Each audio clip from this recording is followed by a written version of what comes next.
Ducktales, originally released in 1989 in the United States, developed by Capcom and produced by Capcom.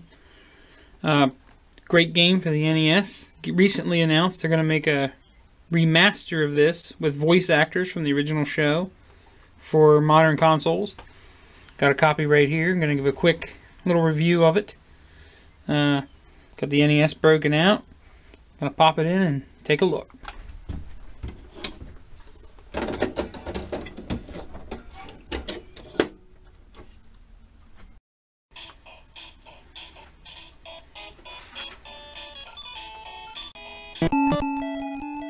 Good thing that Ducktales lets you do is pick the level you want to start at. So it's kind of nice, unlike most NES games where it's completely linear. It's more like a Mega Man game where you get to pick what level you want to play. Except for you'll see right here, there's one level you can't start off. You gotta go to Transylvania first to get the key. So you gotta find the key and then you can come back after you get the key to help save it. Like other NES games of the time, it's not easy. But it's not terribly difficult either, like a lot of other games. And you can see that there's a lot of variety in the backgrounds. The graphics are actually really good. If I wouldn't know better, I would say this was almost Super Nintendo quality. It just looks really well done. Capcom really knew what they were doing back then. I would think they were the best at getting the most out of the system.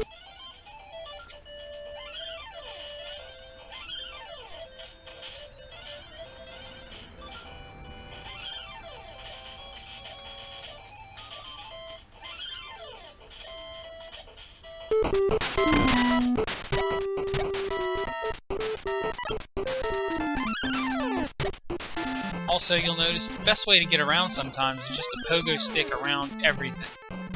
See, it makes you a lot less vulnerable to enemies.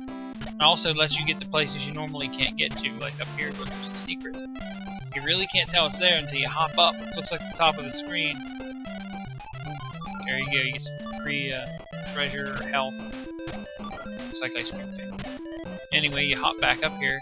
Notice when you cross in front of the top bar, it makes the numbers disappear so it's easier to see your character. This is the moon level. I love the variety of the levels. They're so good. It's such a good game. No wonder they're remaking it. It's probably one of the best NES games out there, made by someone not Nintendo. Even some Nintendo games weren't as good as this. The animations are great. Look at the character design, the background, everything just so well done. If it was reviewed today, this would be considered probably almost a 10 out of 10. There are a few little bugs, so maybe a 9 out of 10.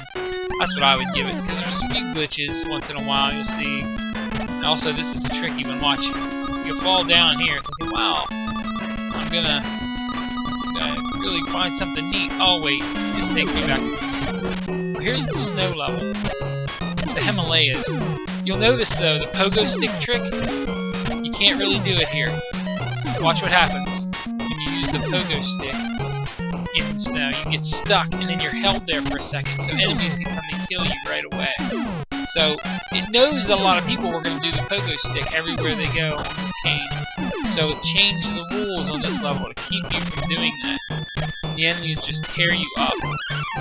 So you want to try that on every other level but this one. There's also other levels, like you saw earlier with the spikes at the top. They'll get you too.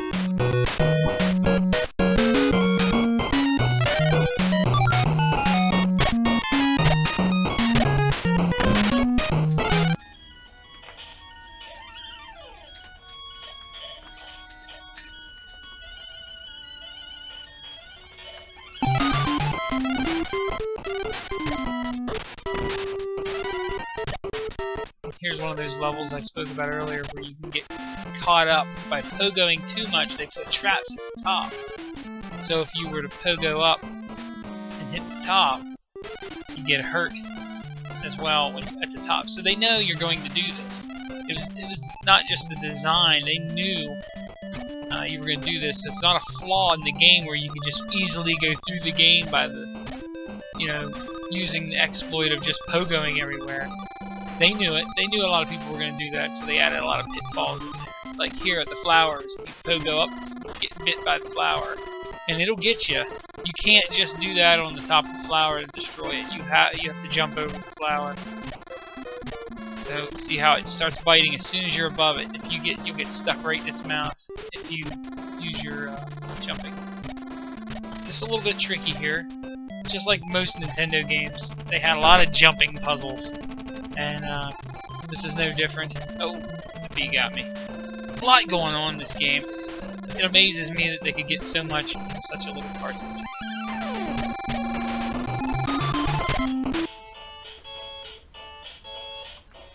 That music is awesome.